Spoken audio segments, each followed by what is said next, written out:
All right, I'm on hole number 9 of the Redwood Cup tournament. I'm in Monday's qualifying round in the rookie division. This is the brand new Sequoia Creek holes. Let's go check out hole number 9. And so I was dinking around in the practice session on hole number 9. And okay, so just some observations. I took out an extra mile, and I started off with my white ring off of this transitional surface out here, and I brought a Titan and max side spin, max curl, did a max overpower hook shot, clipped right here, tagged that tree, ended up behind the tree, laid it up over there, got on in 2, super easy eagle, but 0 chance for Albie, 0. And it's mainly because on this it's a blind curl shot. And so then I came out with an apocalypse, an APOC 4. And I set up my white ring along this transitional line. On that particular shot, the wind was going with me, so I left the wind in. If the wind would have been going in any other direction, I would have taken the wind out. I did a max overpower hook shot, max curl, maximum left-hand side spin, landed out in this area here, my trajectory, there's a rock right here. There's a rock that's in between these trees. And the first time with my extra mile, I hit the tree on this side, and with the APOC, I hit the tree on this side. I did clip the rock. There's a rock out here I did clip and was able to get a little bit of bounce. So, I mean, there is a way that we could get over here so that we could get out into this range right here and get an easy eagle if you're having any problems getting an eagle on this hole. The other way that I can see you doing this shot is to starting off right here and bringing it around the bend. And I would really try and set this shot up so that it's a max curl shot. So you're either 3 rings off, 4 rings off, 5 rings off, however far you have to get off so that you're setting your shot up so that your ball guide's going off in this direction right here. And you're making the swing so that you can try and dig yourself as far out into this as you possibly can. I'm not sure from this area what your club is coming in, but trying to dig down here as far as you can possibly get up in there. From here, you've got several options. You could do a rough bump. You could bounce off of this to get over. You could do a rough bump, or you could start off on the green side. So you have some options if you use this island. I've seen some people doing a layup over here, where you've got this shot coming in. And this doesn't seem like it's too bad. This seems like it's a pretty consistent deal, but from the tee box coming, like if you're drawing the line to get out here, here's this, as far as distance wise, you're looking more out here because it's going to be hard at the very end of your run to try and weave yourself around the corner unless you clip this rough.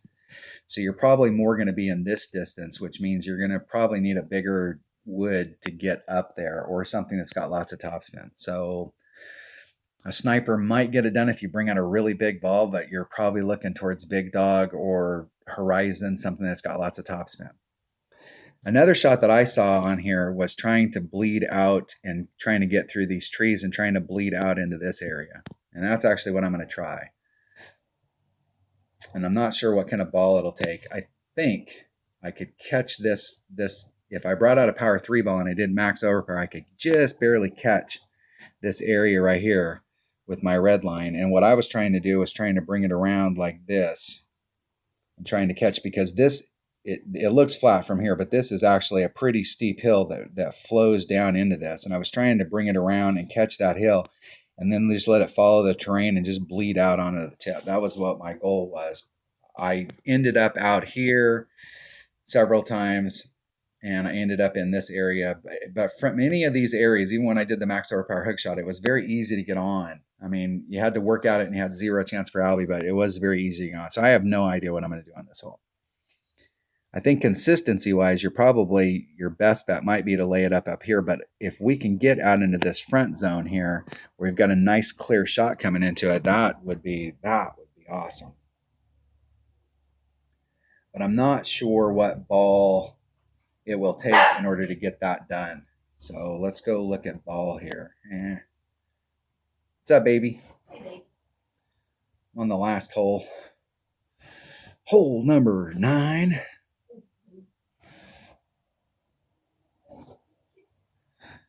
So let's think about, I definitely want to bring out the big guns. If I get into the area I want, I'm gonna roll the dice. If I get into the area I want, I really would rather take this with an accurate club that's got some ball guide on it. The question is, power 4. I have a few of those power fours. Can a power four ball get it done? Or do I need a power five? I'm gonna take a power four ball. I'm gonna take one of these firework balls. You know, if I wanted to switch to a power four ball, I do have, or a power five ball, I do have one of those.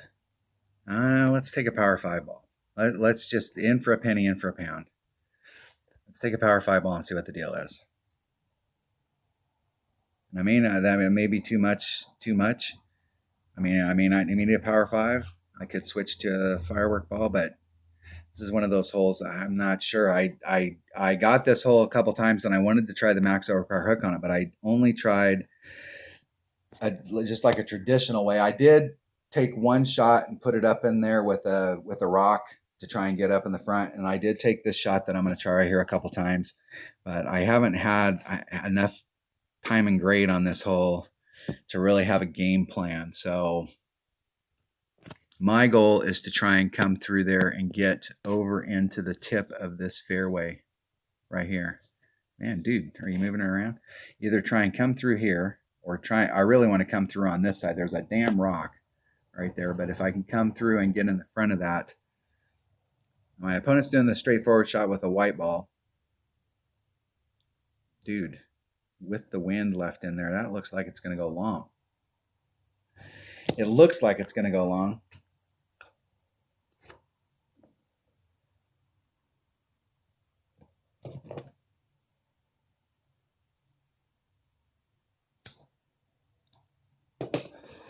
Man, you guys, I think you got really lucky right there, dude. I mean, I'm just saying. I'm not pointing any fingers. I'm just saying.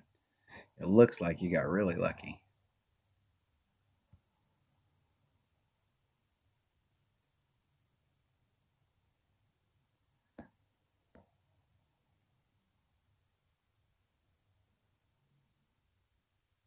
The wind's going to push me forward about that far.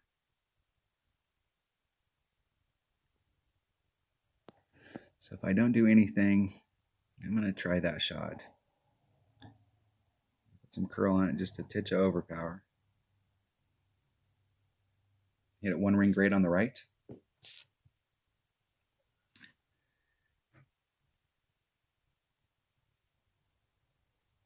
See if I can get out into the front of that.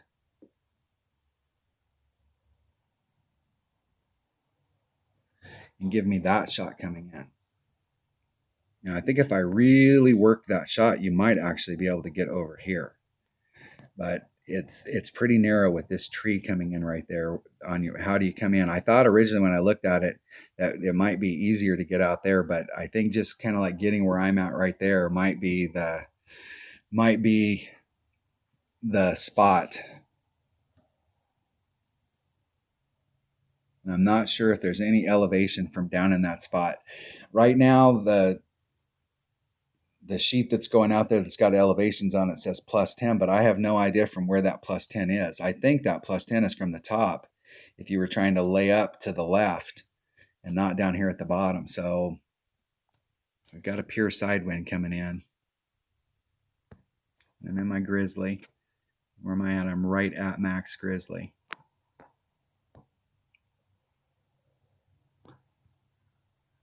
So it'd be about a 4.3 if I did a 10% wind adjustment. So I'm going to do a 10% wind adjustment. There's 4.3.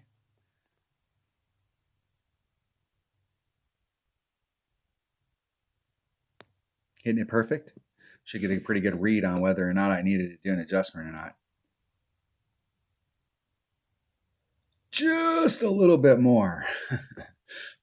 Just a little bit more. So if I did a 1.5, it was 4.3, so that was 3.9. 3.9 times 1.15. That'd have been 4.5 instead of 4.3, and that's about what I needed to do. So maybe a 15% wind adjustment from that spot.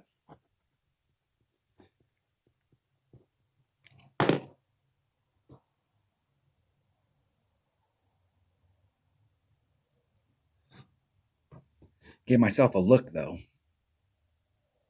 Nice. Nice shot.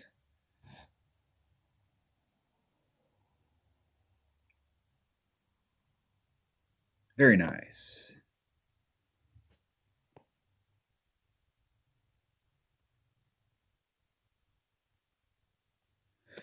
All right, in the hole. Eagle. So my round, I got eagles on all three of the par fours, and two of them I got from, one of them I got from the sand, one of them I got from the rough. So I need some. I still got some work to do on those. One of them I did the chip up, and I got the hole number 7. That was pretty much the only straightforward one. These par threes, I still have a lot of work to do on them. It's not that I'm way off, but these, you've got one shot. You got to get your adjustment right. You got to hit perfect. You got to have everything's got to be spot on. And so I think that we definitely have hole-in-one opportunities on pretty much all three of the par threes. This being hole number 2.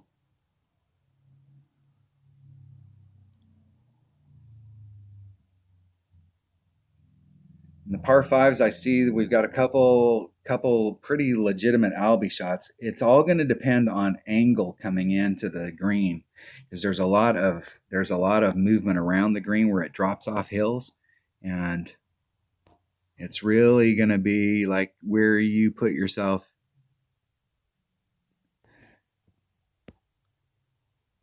on your shot coming into it. 4. I'm going to do a massive pull here.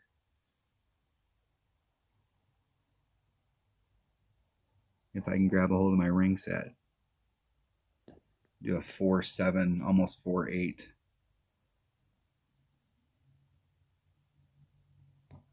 Oh, one ring great to the left.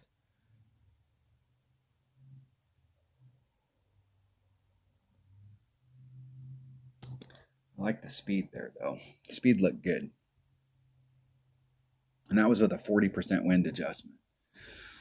I'm making a massive change because I was doing a 20, and a 20 was not even close to being enough. And I'm doing max club.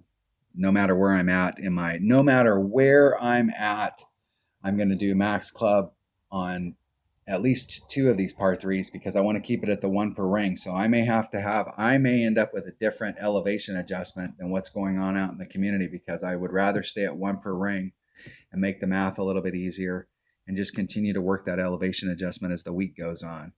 Right now, the key is to make sure that the speed, that we know how it's going to roll out when it comes into the hole. So shooting a -15 on the in the qualifying round, picked up all the eagles on the par fives, picked up eagles on all 3 of the par fours, and just shot birdie on the par threes. That's the round right there. If you watch my stuff on a regular basis, I'm all about trying to get eagles on these par fours. I think that's where we make our money. Anytime you can get a hole-in-one, that's a winning shot. So if you're shooting eagles on the par threes, eagles on the par fours, eagles on the par fives, and you can pick up an Albie or a hole-in-one, then those are the shots that win you banners. But that right there is the base round that I really want to go for. Depending on your clubs, like every single tournament we go into, the score is -12 is the minimum score. This is your min. And then you have to look at, and typically what you're looking at is the par fours.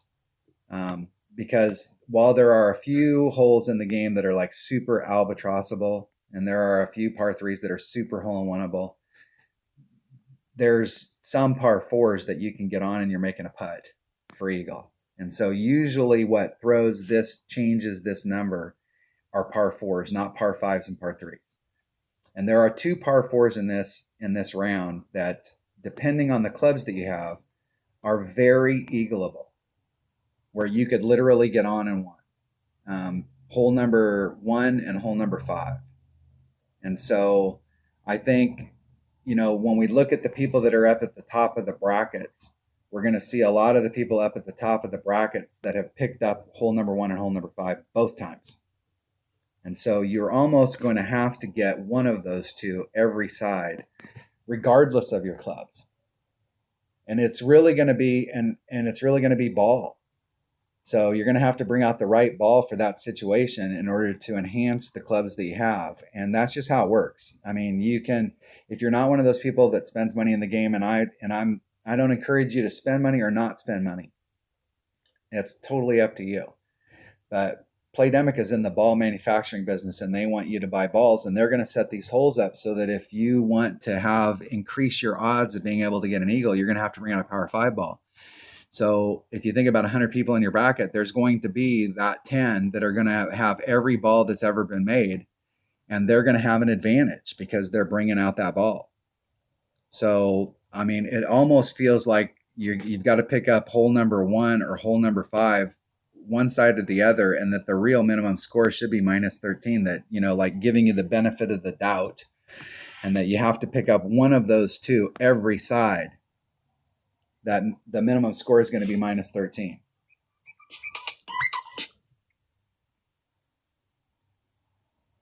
So I'm going to go with the minus 13, but really what I'm looking for is my minimum score on my score sheet is I want to be trying to achieve a minus 15 every time, because I want to do exactly the round that I did here, picking up all the par 4s, picking up all the par 5s, and just birdieing the par 3s, and trying to increase my odds of getting a hole-in-one and trying to increase my odds of getting an Albie. But I think somewhere between, like, if you're looking for trying to be at the top of the chart and you're trying to go for a banner, that you're probably realistically looking at a minus 14 plus, minus 28 plus, if you want to try and get a banner this week. With our minimum score that we're working on to try and set us up for this of minus 13, where you're picking up 1 or 5 each time. All right. If you have any, if you got it, put some comments in these videos if you've, like your thoughts on that. But I really think if we're trying to win a banner, that's kind of where we're going to have to be looking this week. I can see brackets being won with a 30 plus, and I can see brackets being won with a 28. So, I mean, I can see there's always going to be a spread just depending on the bracket that you get in. But really, this right here should be where we want to try and set ourselves up and hope that we can pick up that other eagle or that other Albie or that other hole-in-one to try and enhance our score. All right, that was hole number 9 of the Redwood Cup in Monday's qualifying round in the rookie division. Thanks for watching.